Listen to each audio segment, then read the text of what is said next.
I'm Marcy Lundy. Today is Sunday, March 17th, 2024. And this is something that I haven't done before, but I have a wonderful and talented guest this week. And so this week, both Cult of Kindness and Beauty's Aging Gracefully will have a simultaneous episode, and it will be featuring my guest, Dr. Nicole Peoples. Welcome, Dr. Nicole. Hi, thank you for having me. I'm so excited to talk with you. Thank you. And if you could give the audiences a little bit of information about who you are and what you do. Absolutely. So my name is Dr. Nicole Peoples. By training, I'm an internal medicine physician, which is essentially the type of doctor you would see if you were to be admitted to the hospital, right? So if you're really, really sick and you need to come in the hospital, internal medicine doctors typically would be who you see. You might also see an internal medicine doctor as your primary care doctor, but that's not really where my focus has been for the last 15 years. But I specialize in a specific type of medicine called functional medicine. And functional medicine I describe as root cause. So why do people get sick or why do they stay well? And I use a lifestyle strategy. So I use lifestyle as medicine, helping people readapt or reimagine their lifestyle so that it promotes health and prevents disease and longevity. And a big focus on hormones in women, specifically as they go through the menopausal transition and menopause. Very good. Yes, it's so funny. I'm 45, I'll be 46 this year, and was not thinking about perimenopause in any sense. And then I was like, wait a minute, there's some weird things happening. And then, when I go to do the research, I could find slim to none. So I'm so happy there are individuals like you to help people like myself and so many other women that are like, okay, well, I need to start paying attention and doing research. Where do we start? Yes. And what's crazy about that for me is that even as a doctor, like we didn't talk about it, right? Like Right. there was this little bit of information about, oh, there's a menopausal transition. But when we talked about menopause, we only talked about hot flashes. And that was for years, that was my full extent of my knowledge on menopause. Right. And what I realized is I started to, get into my 40s and start to realize, wait, there's something happening. Something's Right. not quite right. And Yeah. as I talk to more and more patients, they were also experiencing the same thing. Everyone is like, it's just something, right? There's Right. this sort of elusive something. Right. People can pinpoint it. It's not like they don't know. I'm feeling more tired. I'm a little bit more cranky. Yeah. I might have depression or anxiety. I'm gaining extra weight and I can't seem to lose it. I have Right. brain fog. I get exhausted in the middle of the day. Yeah. And these symptoms, you go to your doctor and they're just like, maybe you're depressed. Let's give you a and it's like, really, is that really the extent of it? Yeah. So yeah, it's been a journey for me as well. Just so, Right. don't feel bad if you're out there and you're like, was I supposed to know that something was going to happen? It's kind of like the girls who go through puberty and their mom never talked to them about starting, and then one day they Yes. wake up and there's blood, and you're like, what happened? Nobody told me. Right. I Mhm. know. I know. And I was an early bloomer. I started my cycle when I was 10. So I'm like, enough already, please Yeah. let's. Oh, and what was also interesting is I started to notice these things in 2020, but we have the pandemic. So I'm like, was it a side effect of one of the shots? Anything but what it actually was. So now that we're in 2024, for ladies that are getting to an age where they're like, okay, I'm not sure what's happening. What are the quote unquote warning signs that we should look for? Well, so the way I really try to describe it is not so much as a disease or a symptom in specific. It is the culmination of lifestyle on how we feel, right? Right. And what I'm usually trying to instruct women is to pay more attention to, how things might be shifting for you in your body. Are your Mm-hmm. cycles shifting? Are your moods shifting? Is your energy level shifting? And in what way is it happening? And then we get really specific about why it's happening, like what's happening in your day that might be nothing necessarily changed, but what's happening that may be triggering these sorts of things, because that's how we're going to get to treatment, right? Because every one of us is different. And so when Yeah. you're thinking about those symptoms that I sort of described, fatigue, brain fog, weight gain, it could be an onset of a disease, right? So it's so many different things. It may manifest as new onset diabetes or new onset high blood pressure. The question then becomes, well, I know because you're a woman that your hormones are influencing this, right? So then we start to say, okay, so are there some imbalances in your hormones? Is your estrogen a little bit too high? Is your progesterone too low?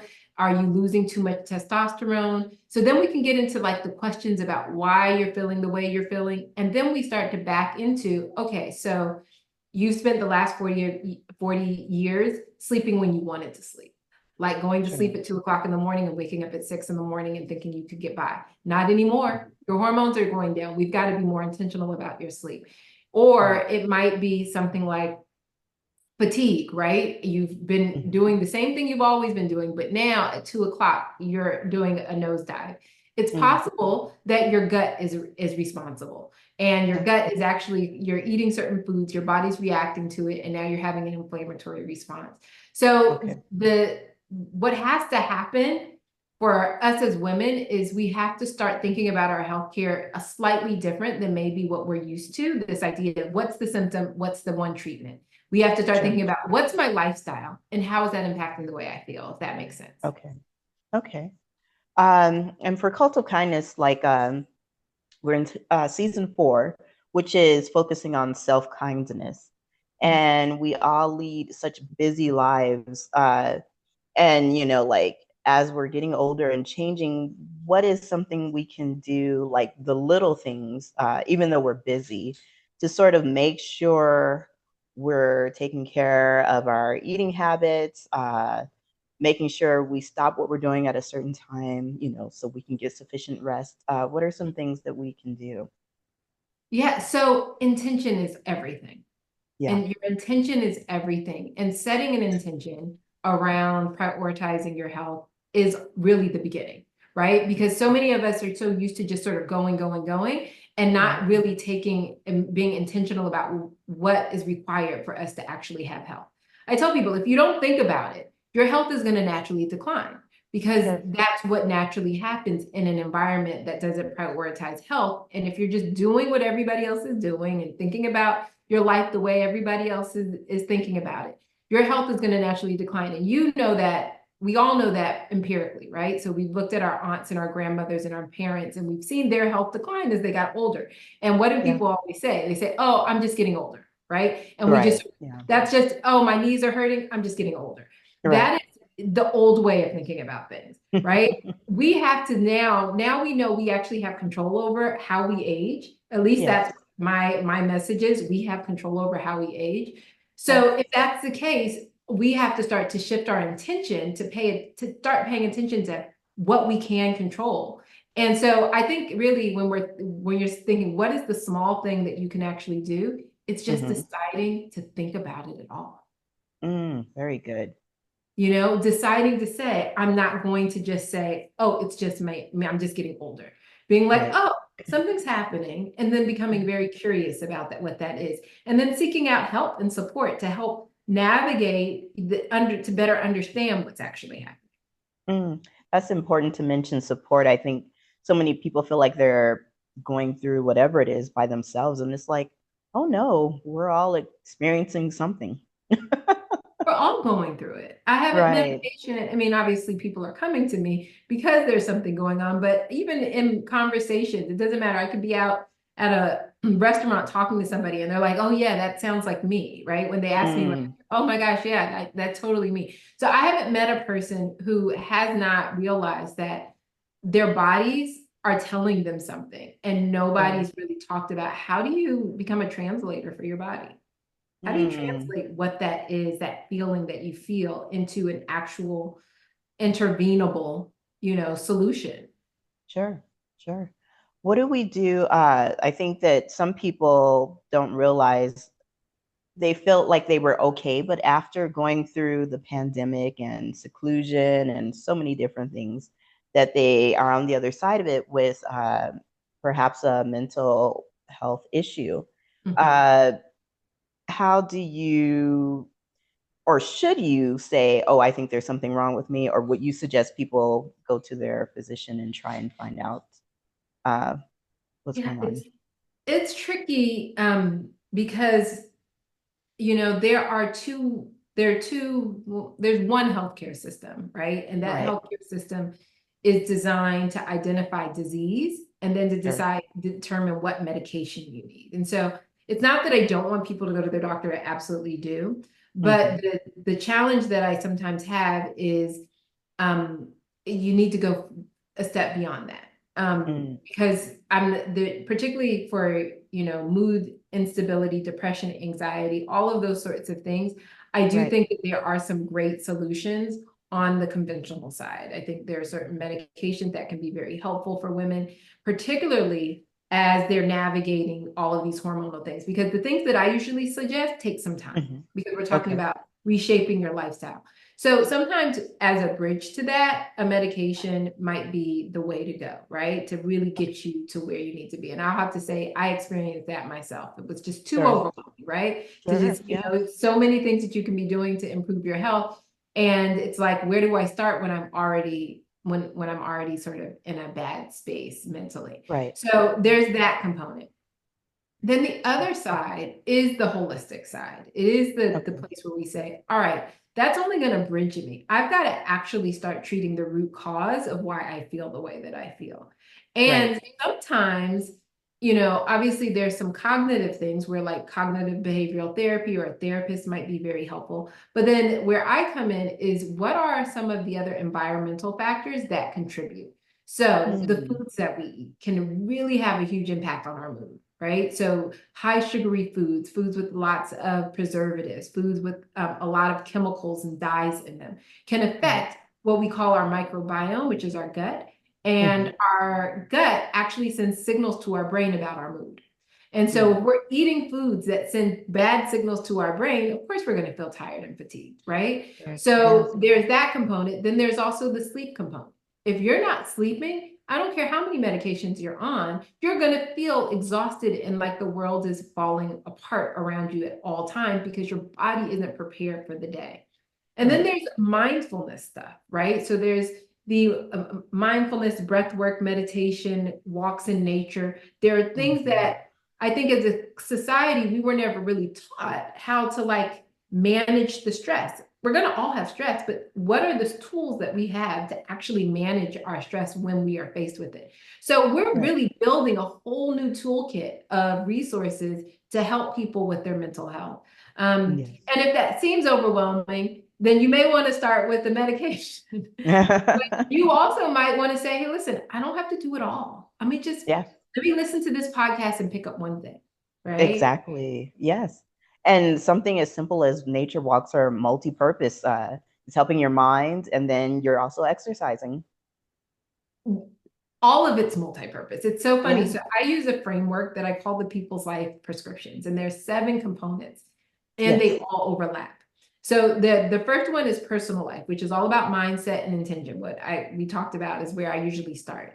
But then Yes. there's food life, which is all about the foods that we eat, the foods we should eat and the ones we shouldn't, and food timing. Then there's sleep life, which really focuses on sleep, and then detox and fitness and connection, right? Our Mhm. relationships with others, resilience, which is, Sure. stress. And when I think about those 7, they all intersect, right? There, I can find the Mhm. point of intersection with all of them. So you're being sleep deprived causes cravings, right? So that takes Mhm. me from sleep to cravings. The certain Right. foods that we eat have chemicals in it, which take me to detox. The, Yes. toxins that we're exposed to can cause anxiety and depression. That takes me, you know what I mean? So Mhm. there's a lattice of intersectionality between all of our behaviors and our health. Absolutely. Yes. Now, in regards to as you're a woman of color, a Black woman, um, one, it's very nice to see in this day and age that women of color are really taking note in regards to what they need to do. Mhm. Uh, is there any suggestions? Traditionally speaking, sometimes our diet that our ancestors provided was not always the best.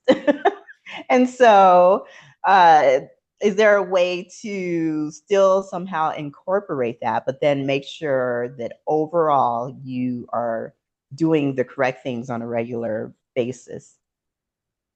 You know what's interesting is that like I don't think that our ancestors led us wrong, right? Like there is some complications there with African Americans, right? Because our ancestors, they do go further beyond slavery, right? So Yes. we oftentimes associate our ancestry as sort of starting with slavery, but we have Mm, a lineage of ancestry that started before slavery and the foods that come from, you know, traditionally from Africa.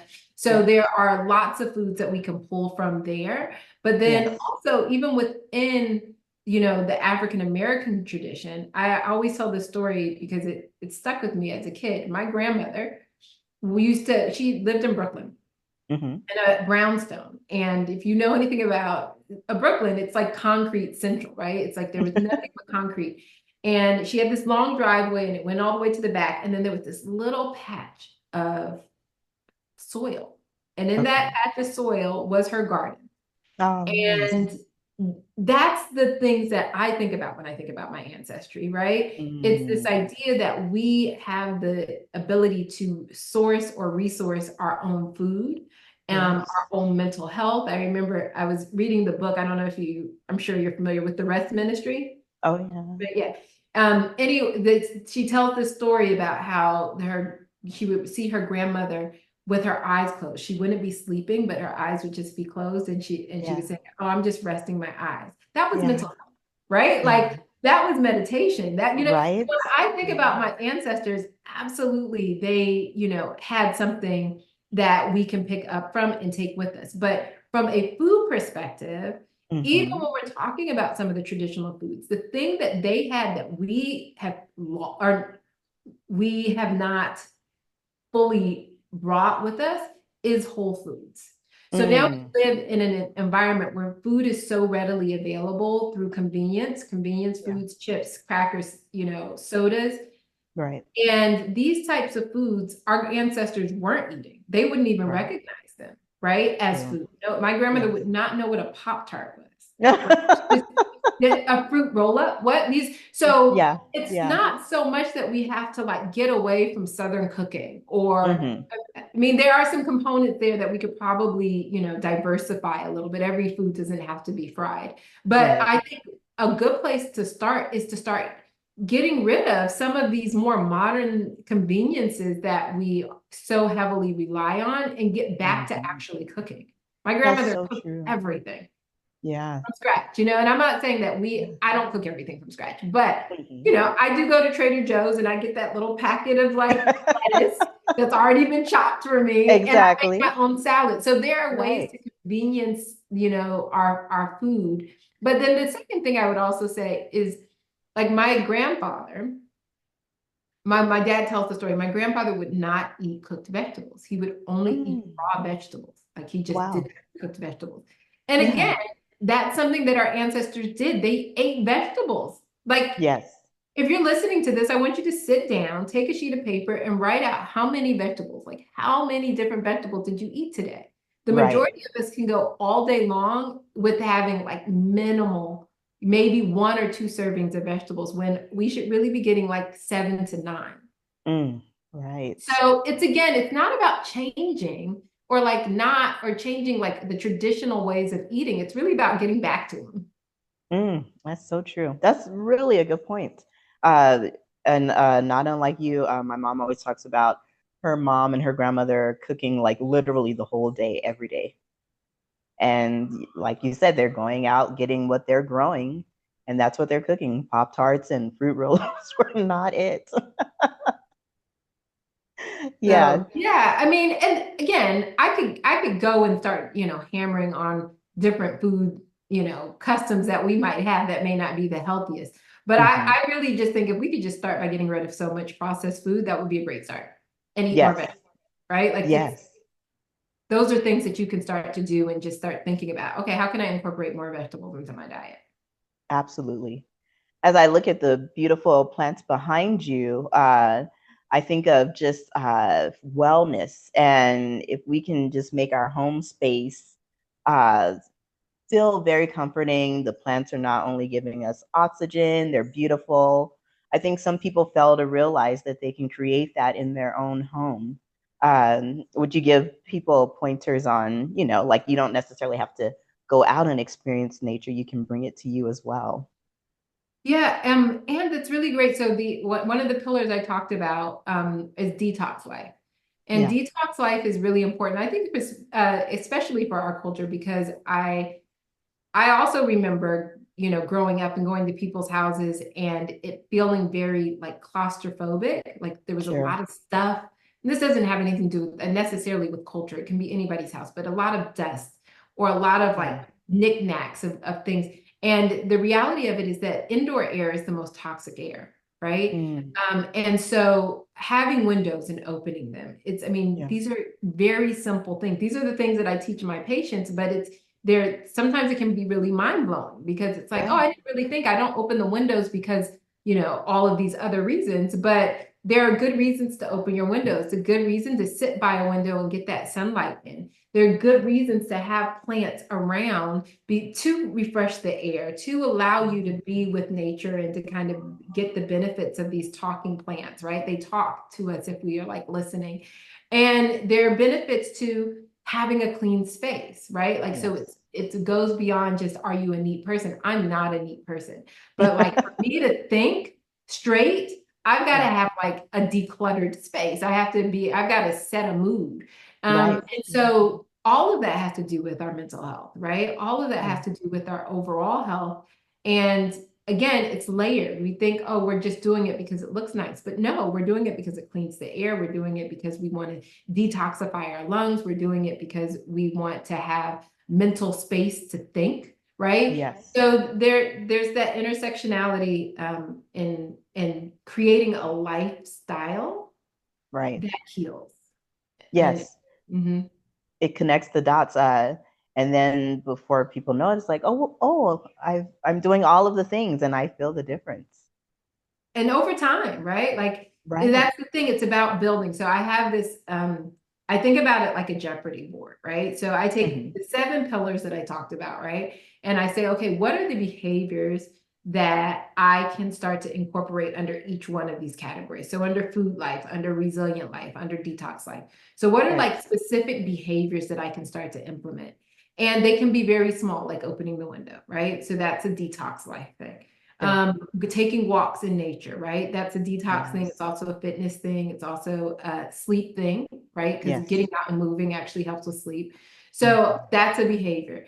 And I write them down, physically write them down because these are the behaviors that I'm already doing that I just want to make sure I bring to my intention. Like I'm Hmm. doing this for a purpose, right? Right. And then as those things become second nature to me, then I can add more things. Or as I Yes. learn new things that are easy to incorporate, like switching from plastic containers to store my food into to glass Mm. ones, using, Yeah. stainless steel water bottles, right? Right. They're just little things, but I write them down. That's where that intention comes. So that when you're Mm. thinking about what are the things that I'm doing in my lifestyle that support wellness, I can actually Right. tell you what they are. I can tell you the Right. things that I'm doing and the reasons why I'm doing them.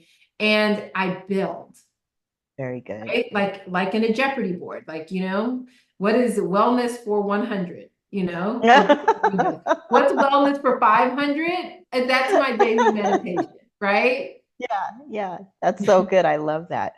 Um, are you a fan of journaling? Because I'm thinking individuals could also journal Yeah, these I things that am. they're doing.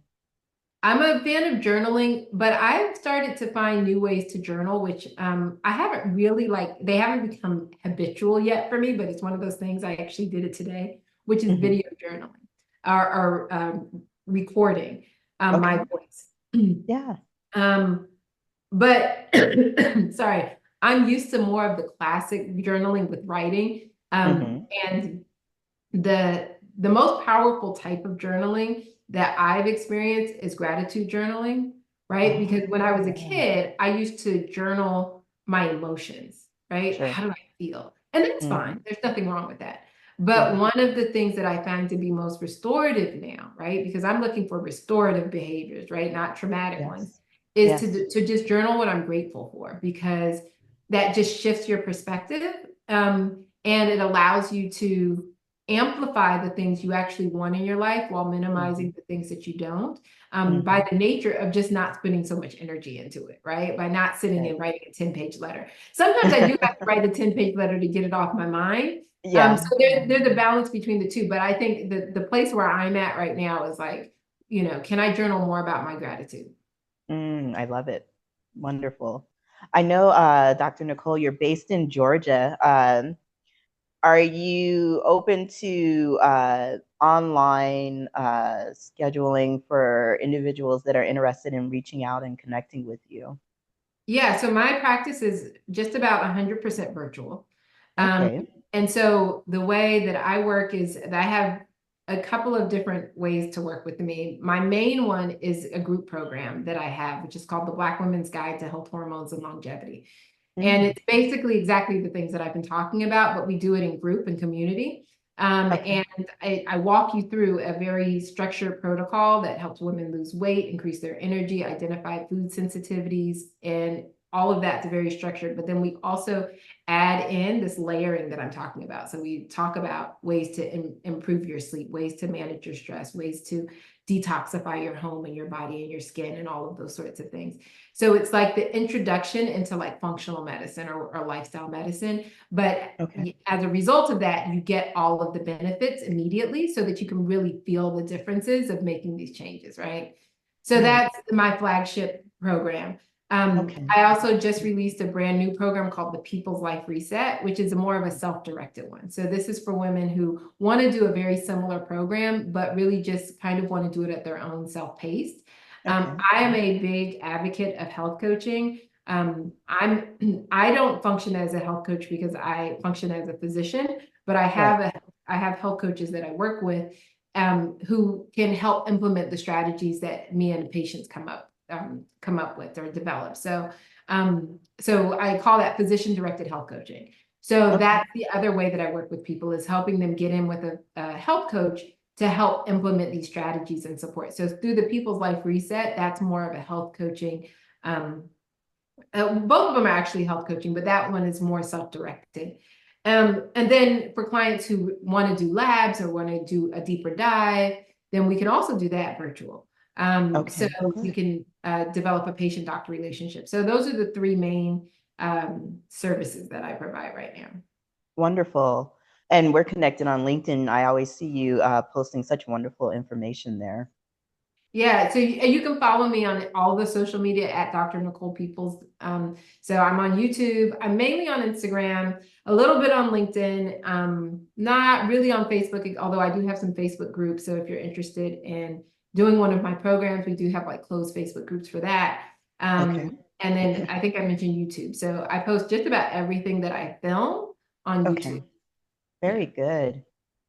Well, Dr. Nicole, you thank you for the work that you do. It's very much appreciated.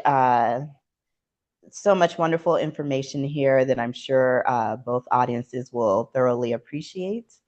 And I thank you so much for being on. Yeah, thank you for having me. I love talking about these types of stuff. So anytime you want to talk about anything health related, I'm your girl. Awesome.